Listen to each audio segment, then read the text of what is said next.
यह आदमी एक मरीज के दांत चेक कर रहा था। पूरी तरह से चेक करने के बाद भी पूरी तरह कुछ गलत नहीं मिला। लेकिन मरीज बार-बार चिल्ला रहा था। दर्द हो रहा है, बहुत तेज दर्द हो रहा है। बंदे को समझ ही नहीं आ रहा था। दांत एकदम ठीक था, कोई कैविटी नहीं, कोई सूजन नहीं। फिर दर्द क्यों? थोड़ा शक हुआ तो एक्स-रे को गौर से देखा तो दांत की जड़ के पास सफेद से शैडो थे।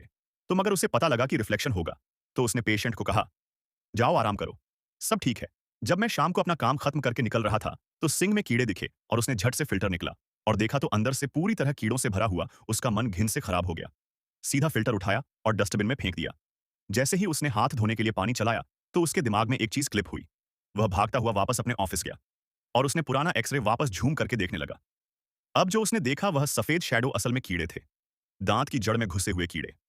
ऐसा तो उसने कभी नहीं देखा और सीधा अपनी लाइब्रेरी भगा रिसर्च करने। उसने काफी देर तक किताबें पलटने के बाद उसे पुरानी सी बुक में इन्फो मिली। इन कीड़ों को कहते हैं टूथ वमश। कहते हैं यह दांत के पास अंडे देते हैं और धीरे धीरे शरीर के अंदर फैलते हैं, यहां तक कि दिमाग तक भी पहुंच जाते हैं। यह कीड़े किसी पुराने बायो एक्सपेरिमेंट के दौरान बने थे, जो एक्सपेरिमेंट कभी बंद कर दिया गया था और उसके बाद यह कीड़े कभी देखे ही नहीं। यह पढ़कर आदमी एकदम टेंशन में आ गए। इस वक्त हॉस्पिटल से कॉल आया, वही पेशेंट वापस आ गया। इस बार उसका दर्द और भी ज्यादा भयानक था।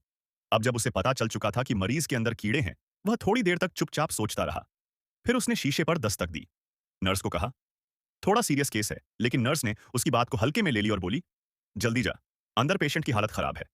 अब उसके पास कोई ऑप्शन नहीं था। उसने जल्दी से प्रोटेक्टिव सूट पहना और सर्जरी की तैयारी की भी। जैसे ही उसने मरीज के मसूड़े कांटे की कीड़े निकल सके, मरीज एकदम पागलों की तरह तड़पने लगा। कीड़ों को खतरे का एहसास हो गया था। अब वह कीड़े तेजी से दिमाग की तरफ भागने लगे।